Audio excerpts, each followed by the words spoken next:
He humiliated me in front of the whole family, but while he was laughing, I was unlocking his phone. One push cost him his fortune, his freedom, and his empire. Here's how I did it. The sound of my body hitting the floor at Christmas dinner was not the worst part. The physical pain was sharp, certainly. The hardwood floor of the dining room was unforgiving, and the shattering of the fine china was loud enough to stop a conversation in a crowded room. But that was not what broke me. The worst part was the silence that followed. There were 23 family members in that room, 23 people who claimed to love me. And not a single person helped me up. Not my cousins, not my grandmother, not even my own mother. My name is Harper Vance. I am 29 years old. And until that freezing December night in Westport, Connecticut, I thought I knew what rock bottom looked like. It turns out rock bottom has a basement, and it smells like my stepfather's expensive cologne mixed with pine needles and betrayal. Let me take you back to where it started, the Vance estate. The house sits on a hill overlooking the Long Island Sound, a fortress of gray stone that my father, Arthur Vance, built with the proceeds from his logistics empire. It was supposed to be a home. But since my father passed away 10 years ago, it had become a stage for Richard Sterling. Richard had been my stepfather for a decade.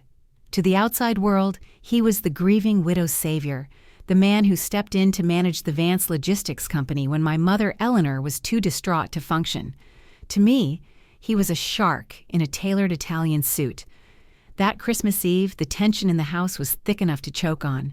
I had arrived in my rusting Honda Civic, parking it far away from the lineup of Range Rovers and Mercedes SUVs that belonged to the successful members of the family. Richard loved to make those distinctions. He loved to point out who was earning their keep and who was merely existing. Dinner was set for 7 o'clock. The dining room was a masterpiece of intimidation. A 20-foot tree, crystal glassware, and enough food to feed a small army. But the atmosphere was simmering with drama. My cousin Chloe kept shooting me worried glances. My mother, Eleanor, looked smaller than usual, her eyes fixed on her plate, her hand trembling slightly as she held her wine glass. And then there was Richard. He sat at the head of the table, my father's seat, holding court. He had been drinking vintage wine since noon. I knew for a fact it was cheap wine he had decanted into an expensive bottle, a perfect metaphor for the man himself, a cheap imitation wrapped in a fancy package. At exactly 7:47 in the evening, the double doors burst open. It was Kylie, Richard's daughter, and my stepsister. She arrived 2 hours late, carrying an armful of designer shopping bags despite having claimed bankruptcy the previous month. She was loud, chaotic, and demanding, complaining about the cold and the valet service. Richard's face lit up as if she were royalty.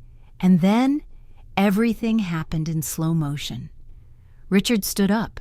He walked over to where I was sitting. It was the seat to the right of the head of the table. It was the seat I had occupied for 29 years. It was the seat my father used to call Harper's throne. "Harper," Richard said, his voice smooth but loud enough for the entire table to hear. "I think it is time we make some adjustments. Kylie needs a proper place at the table. She represents the future of this family. You should move down to the end." The insult was calculated. He was demoting me in front of everyone. "This was my father's seat, Richard," I said, my voice steady despite my racing heart. Richard leaned in close. To the room it looked like a paternal gesture, but his whisper was venomous. "Move, Harper, or I stop the payments for your mother's private mental health facility tomorrow morning. Do you want her in a state ward?" I froze. He knew that was my only weak point. He smiled, straightened up, and then he grabbed the back of my chair while I was still sitting in it. "She insists. What a wonderful sister," he announced. And then he shoved. It was not a gentle nudge. He used his body weight to ram the chair sideways. The leg of the chair caught on the rug. I tried to stand, but I got tangled in the tablecloth. I went down hard. My hips slammed against the serving cart before I hit the floor. The gravy boat and the crystal bowl of cranberry sauce went flying. Warm, sticky red sauce exploded over my white dress. I lay there, stunned, gasping for air. And then came the silence. 23 people. My grandmother Rose covered her mouth but did not move. Uncle Bob, the family clown, actually had his telephone out and was recording the incident. probably thinking it would be funny for his social media friends. I looked at my mother. This was the woman who used to fight for me, but her face was frozen in a mask of terror. She saw nothing. She heard nothing. She would say nothing. Richard stepped over my legs to pull the chair out for Kylie. "Look at this mess," he muttered, adjusting his cufflinks. "You should be more careful, Harper. You are ruining the aesthetic." I pulled myself up. My hip was throbbing. My dress was ruined. Cranberry sauce was dripping onto my shoes. I stood there for 1 second waiting for someone, anyone, to speak up. Nobody did. I turned around and walked out of the dining room. I did not run. I did not cry. I walked with every ounce of dignity I had left. As I reached the foyer, I saw it. It was sitting on the antique console table near the front door. Richard's personal telephone. He had left it there when he went to greet the guests. It was face up, and because Richard was arrogant, it was unlocked. In my world of corporate compliance and data security, we call that an opportunity. I could hear the laughter starting up again in the dining room. They thought I was gone. They thought I was defeated. I had about 30 seconds before someone came into the hall. I did not steal the telephone. That would be theft. Instead, I pulled out my own smartphone. I opened a secure scanning application and held it over his screen. I scrolled through his messages, snapping high-resolution photos of every text, every email subject line, and every bank notification visible on his recent history. My hands were shaking, not from fear, but from a cold, hard rage. I saw messages from creditors. I saw transfers to offshore accounts. I saw a thread with a man named Marcus about selling the family estate. I placed his telephone back exactly where it was. I walked out the heavy oak front door into the blizzard. The cold air hit my face, drying the tears I refused to shed. I got into my car, locked the door, and looked back at the house. It glowed with golden light, looking warm and inviting, but I knew the rot that was spreading inside. Richard thought he had pushed down a nobody. He thought he had humiliated a weak stepdaughter who would go home and cry. He was about to learn a very painful lesson. He had pushed the wrong person. And as I drove away into the snowy night, I made a promise to my father's memory. This was not over. It was just beginning. My apartment in Brooklyn Heights was freezing when I walked in. The heating system in my building was older than the United States Constitution, and tonight, of all nights, it decided to fail. But I did not feel the cold. The rage burning inside my chest was enough to keep me warm for a lifetime. I tossed my ruined dress into the trash can. I did not try to clean the cranberry stains. Some things are not meant to be salvaged. They are meant to be remembered. I made a pot of black coffee, strong enough to wake the dead, and sat down at my small kitchen table. It was time to work. I pulled up the images I had captured from Richard's telephone. On the small screen, the text messages told a story that was tragically cliché. Richard was not the financial genius he pretended to be. He was a gambler, not with cards or horses, but with other people's lives. There were threatening messages from creditors with names like Vinny and Detroit Dan. It appeared that maintaining the lifestyle of a logistics tycoon required more liquidity than Richard actually possessed. He was juggling loans like a circus performer. But the most damning image was a notification from a bank in the Cayman Islands. Transfer initiated, Vance Estate collateralization. My breath caught in my throat. He was not just stealing from the company. He had taken out mortgages on the family home, the house my father built stone by stone, without telling my mother. He was going to lose it all. I needed more than just screenshots. I needed the ghost. I went to my closet and pulled out a shoebox hidden behind my winter coats. Inside, wrapped in an old flannel shirt that still smelled faintly of pipe tobacco, was my father's old laptop computer. Arthur Vance had died 10 years ago from cancer. But Arthur was a planner. He was a man who looked at a logistics map and saw problems before they happened.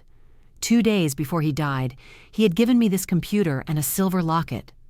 "Don't open the computer until you have to, Harper," he had whispered, his voice rasping with pain. "You will know when the time is right. The key is in your heart." For a decade, I thought he was being poetic. Tonight, I realized he was being literal. I opened the locket. Behind the picture of me as a child, there was a tiny seam. I pried it open with a fingernail.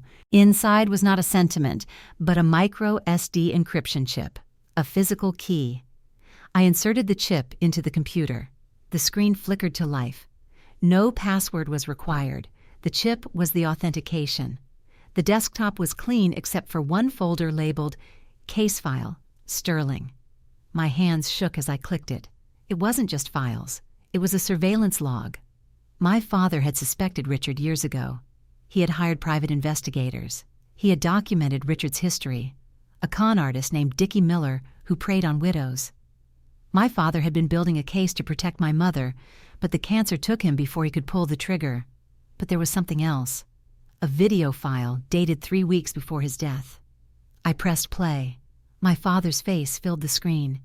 He looked thin, pale, but his eyes were sharp. "Harper," his digital ghost said, "if you are seeing this, it means I am gone, and Richard has shown his true colors. I am sorry I left you with this mess, but I left you a weapon." He held up a document in the video. "The will Richard thinks exists is a forgery. I filed the real last will and testament with a lawyer named Elias Thorne in Chicago. The company, the house, the trust, it all reverts to you if Richard violates the morality clause. And trust me, he will violate it." Tears streamed down my face. I was not alone. I had never been alone. My father had been playing a 10-year game of chess from the grave. I wiped my eyes. The time for grieving was over. The time for compliance was now. I spent the next 4 hours cross-referencing my father's old data with the new photos from Richard's phone. It was a beautiful, horrifying puzzle. I connected the offshore accounts to the consulting fees Richard was paying himself. I traced the money he claimed was for market expansion directly to Kylie's failed boutique business and her credit card bills. By 3 o'clock in the morning, I had drafted 7 emails. They were not emotional rants. They were cold, hard, professional compliance reports. I attached the bank transfer screenshots. I attached the proof of embezzlement. I attached the video of my father explaining the fraud. The first email was addressed to the board of directors of Vance Logistics. The second was to the Internal Revenue Service, specifically the Criminal Investigation Division. The third was to Richard's private creditors, showing them that he had no actual assets to pay them back. The fourth was to my mother. I hovered my finger over the enter key. I knew that pressing this button would detonate a nuclear bomb in the center of my family. I knew my mother would be devastated. I knew the scandal would be public and messy. I thought about the way Richard had looked at me when I fell, the way he stepped over me. "Traditions evolve," he had said. "Yes, they do," I whispered to the empty room. I pressed send all. I poured myself another cup of coffee and sat by the window, watching the sun rise over the Brooklyn skyline. At exactly 6:23 in the morning, my telephone began to ring. It was not Richard. It was not my mother. It was a number I did not recognize. "This is Harper Vance," I answered. "Miss Vance," a female voice said. It was crisp, professional, and urgent. "My name is Agent Maya Brooks from the Federal Bureau of Investigation. We just received a very interesting packet of information from your email address. Do not leave your apartment. We are coming to you." I hung up the telephone. I had thought I was ending the war. I did not realize I had just fired the opening shot of a much larger battle. Richard Sterling was not just a greedy stepfather. I had just poked a stick into a hornet's nest of organized crime, and the hornets were about to swarm. They say the truth will set you free, but in America, the truth is only as good as the public relations firm you hire to sell it. I sat in my apartment waiting for Agent Maya Brooks. I expected the cavalry. I expected sirens. I expected Richard Sterling to be dragged out of the Vance estate in handcuffs before his morning coffee. Instead, at 8 o'clock in the morning, my doorbell rang. I rushed to the door, my heart pounding with anticipation, but when I opened it, I did not find the Federal Bureau of Investigation. I found a man in a charcoal suit, holding a leather briefcase. He had the cold, dead eyes of a shark that had just smelled blood. "Harper Vance?" he asked. "Yes? My name is Marcus Blackwood. I represent Mr. Richard Sterling and Vance Logistics. You have been served." He shoved a thick envelope into my chest. He did not wait for a reaction. He simply turned around and walked away, checking his watch as if destroying my life was just a minor appointment in his schedule. I opened the envelope. It was not a warning. It was a lawsuit. Richard was suing me for $2 million. The charges were breathtaking in their creativity: corporate espionage, defamation of character, intentional infliction of emotional distress, and most terrifying of all, unauthorized access to protected electronic devices. My hands trembled. But before I could process the legal nightmare, my smartphone buzzed. It was a notification from a social media application. Then another, then 100 more. Ungrateful brat. How could you do that to your own father? Rich girl throws a tantrum. I turned on the television. It was tuned to a national morning news program, the kind that usually features cooking segments and weather reports. But today the headline was, "The Vance Family Feud, a Christmas Tragedy." And there he was, Richard Sterling. He was sitting on a beige couch, holding my mother's hand. He did not look like the monster who had pushed me. He looked like a saint. He was wearing a modest sweater, his eyes red-rimmed as if he had been crying all night. "We tried to give Harper everything," Richard told the sympathetic host. "But ever since her father passed, she has struggled with certain mental instabilities. We love her. We just want her to get the help she needs." The camera panned to my mother, Eleanor Vance. She looked fragile, like a porcelain doll that had been glued back together one too many times. "Eleanor?" the host asked softly. "Is it true that your daughter threatened you?" The silence that followed was longer than the silence at the dinner table. "Harper is sick," my mother whispered, reading from a teleprompter in her mind. "She imagines things. She creates enemies where there are none. We are just praying for her return to reality." My heart did not break. It shattered. My own mother, the woman I was trying to save, had just painted me as a lunatic on national television to protect her abuser. Then came the video. Uncle Bob's footage from the dinner had been leaked, but it had been edited. The moment Richard pushed me was cut. The video started after the push, showing me on the floor, screaming, knocking over the cranberry sauce, and storming out like a maniac. To the world, I was not a victim. I was a drunk, entitled millennial destroying Christmas. My telephone rang again. It was my boss at the compliance firm. "Harper," he said, his voice icy, "we have received a call from Vance Logistics regarding a breach of confidentiality. Given the current media circus and the federal investigation rumors, we are placing you on immediate administrative suspension. Do not come into the office." The line went dead. By noon, I had lost my job. I had lost my reputation. I was being sued for money I did not have. And the entire country believed I was mentally unstable. I sat on my floor in the darkening apartment. I had played my hand, and Richard had flipped the table. I felt a darkness closing in, colder than the blizzard outside. Maybe they were right. Maybe I was crazy to think one woman could fight a man like Richard. I closed my eyes, ready to give up, ready to let the winter take me. And then a frantic knocking at my door. I ignored it. "Harper, open this damn door or I am kicking it down." It was Chloe, my cousin. I crawled to the door and unlocked it. Chloe burst in, her face flushed with cold and anger, but she was not alone. Behind her stood a woman in a trench coat, sharp eyes. No nonsense. It was the woman I had spoken to on the telephone, Agent Maya Brooks. "Get up, Harper," Maya said, stepping over the piles of legal papers on my floor. "Why?" I croaked. "It is over. He won. My mother, she sided with him." "Your mother is a hostage in her own mind," Maya said, pulling a chair over and sitting directly in front of me. "And Richard did not win. He just made a fatal mistake." I looked up. "What mistake?" "He panicked," Maya said, a small, dangerous smile playing on her lips. "A man who is innocent does not hire Marcus Blackwood within an hour of an accusation. A man who is innocent does not put his wife on television to lie for him. He is scared, Harper. He is trying to bury you because you are the first person in 10 years who actually made him bleed." Chloe knelt beside me and took my hand. "We have a plan, Harper, but we need you to stop crying and start fighting. Richard is hosting a New Year's Eve gala at the estate in 2 days. He is going to announce his retirement and disappear with the money." "He is leaving?" I asked. "He is running," Maya corrected. He has a flight booked to the Cayman Islands at 1 o'clock in the morning on New Year's Day. If he gets on that plane, he and your father's money are gone forever." Maya placed a heavy black folder on the table. "We cannot arrest him yet. The paperwork for the international wire fraud is stuck in bureaucratic hell. We need the physical ledger. The original book of accounts he keeps in the house. We know it exists because your father mentioned it in his logs." "You want me to steal it?" I asked. "No," Maya said. "I want you to take back what is yours. We are going to crash that party, Harper, and we are going to burn his kingdom down while he is standing in the middle of it." I looked at the television, where Richard's face was still smiling on a rerun.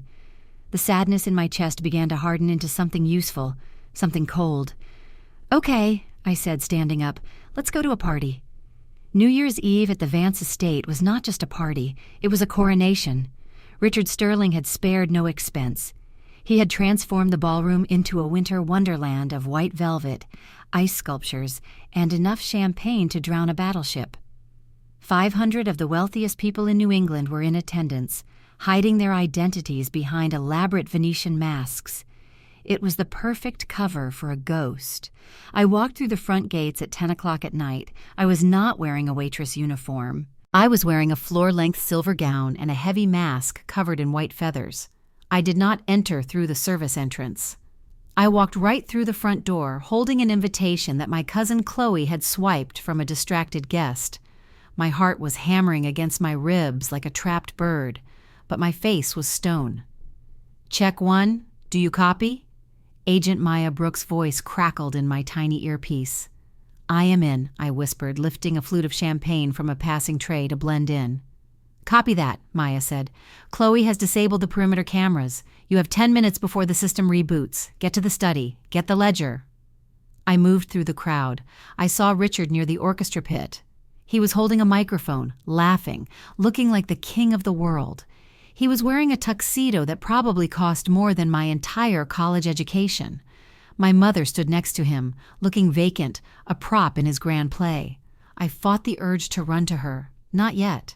I slipped away from the ballroom and into the dark hallway leading to the east wing. The silence here was heavy. I reached the heavy oak door of my father's old study. It was locked. "Chloe," I whispered, "I am at the door." "Bypassing the electronic lock now," Chloe's voice came through, sounding tense. 3, 2, 1. Click. The lock disengaged. I slipped inside and locked the door behind me. The room smelled of leather and stale cigar smoke. Richard's smell. I went straight to the painting of the coastline behind the desk. I swung it open. There was the safe. My father's laptop had cracked the encryption algorithm, but we still needed the manual combination. "Try his birthday," Chloe suggested. I spun the dial. Nothing. "Try the wedding anniversary," Maya said. Nothing. The safe remained locked. Time was running out. I could hear the music swelling in the ballroom. Then I looked at the desk calendar. Richard had circled one date in red ink. Not a holiday, not a birthday. It was October 14th, the day my father died. A sick feeling twisted in my stomach. To Richard, that was not a day of tragedy. It was the day he won the lottery. I spun the dial. 10, 14, 08, click. The heavy steel door swung open, and there it was. The Black Ledger. A physical book containing the handwriting of every bribe, every illegal transfer, and every shell company. I grabbed it. "I have the package," I said. "Great," a voice said from the doorway. "Now put it back." I froze. I turned around slowly. Kylie was standing there. She was not wearing a mask. Her eyes were red, her mascara running. She was holding her smartphone in one hand and a glass of vodka in the other. "You really are a cockroach, Harper," she slurred. "You just do not know when to die." She reached for the intercom button on the wall. "Daddy is going to be so mad." "Kylie, wait," I said, my voice steady. I pulled out my own telephone. "Before you call him, look at this." I held up the screen. It was the text thread between Richard and his lawyer, Marcus Blackwood. "What about the girl?" Marcus had asked. "Kylie?" Richard had replied. "She is a useful idiot. Once we get to the Caymans, cut her off. Let the creditors have her. She is nothing but a dairy cow that has run dry." Kylie stared at the screen. She read it once, then twice. Her hand hovered over the intercom button. The silence in the room was deafening. He loves me," she whispered, her voice breaking. "He loves your credit score," I said softly. "He took out 3 loans in your name, Kylie. When he gets on that plane tonight, you are going to prison for fraud, unless you let me walk out of here." Kylie looked at the intercom, then she looked at the door. She took a step back. She picked up her vodka, downed it in one swallow, and turned her back to me. "I did not see you," she said to the wall. "I ran. I did not run to the exit. I ran back to the ballroom." "Harper, get out of there!" Maya yelled in my ear. "The extraction team is at the back gate." "No," I said, breathless. "The plan has changed. I am not leaving." I reached the audio-visual booth at the back of the ballroom. The technician was on a smoke break. Perfect. On the stage, Richard was tapping his microphone. The music stopped. The room went silent. "Ladies and gentlemen," Richard boomed, his smile dazzling. "It is almost midnight. As we count down to the new year, I want to propose a toast to family, to legacy, to the future." The crowd cheered. 10, the crowd chanted. I plugged my telephone into the main projector system. 9, I authorized the upload. 8, Richard raised his glass. "To the Vance name." 7, I hit play. The giant screens behind Richard, which were supposed to show fireworks, suddenly turned black. Then a video flickered to life. It was not fireworks. It was my father, Arthur Vance, looking pale and sick, speaking from the grave. "If you are watching this, Richard Sterling has murdered my legacy." Arthur's voice boomed through the massive speakers. The crowd gasped. The chanting stopped. 6, 5 died in their throats. Richard froze. He turned around and saw the giant face of the man he hated. Then the screen changed. It showed the bank transfers. It showed the forged signatures. It showed the text messages calling the investors in the room gullible sheep. "Turn it off!" Richard screamed, his voice cracking. "Cut the power!" But nobody moved. I stepped out from the audio booth onto the balcony overlooking the ballroom. I took off my mask. "Happy New Year, Richard," I said into my own microphone. Richard looked up. His face contorted into a mask of pure animal rage. He did not look like a CEO anymore. He looked like a cornered beast. He saw me, and he snapped. "You little witch!" he roared. He grabbed a steak knife from a nearby table and sprinted toward the stairs leading to the balcony. The crowd screamed and parted. He was fast. He was going to kill me. I braced myself, but he never made it to the stairs. A figure in a red dress stepped into his path. It was my mother, Eleanor. She did not look small anymore. She looked immovable. "Move, Eleanor!" Richard screamed, raising the knife. My mother did not flinch. She swung her hand, the hand that had worn his ring for 10 years, and slapped him across the face. The sound echoed like a gunshot. "Do not," she said, her voice shaking with a decade of suppressed rage. "Touch my daughter." Richard stumbled back, stunned. At that exact moment, the clock struck midnight. Bong. The double doors of the ballroom burst open. "Federal agents, everybody down!" Agent Maya Brooks led the charge, weapon drawn, with a dozen tactical officers behind her. Richard dropped the knife. He looked at the agents, then at the angry crowd of investors, and finally at me. He fell to his knees, not in prayer, but in defeat. The new year had arrived, and the Sterling era was over. Winter in New England is long, harsh, and unforgiving, but eventually the snow melts, the ice cracks, and something green begins to grow from the frozen earth. We call this the thaw. The aftermath of the New Year's Eve gala was swift and brutal. Richard Sterling was not just arrested, he was dismantled. The Federal Bureau of Investigation does not leave loose ends. They seized everything: the cars, the accounts, the wine collection, and even the cufflinks Richard was wearing when he was dragged out of the ballroom. The trial lasted 3 months. It was the media event of the year. Richard tried to charm the jury. He tried to play the victim. But it is hard to charm a room when your own stepdaughter has provided a 10-year digital paper trail of your crimes.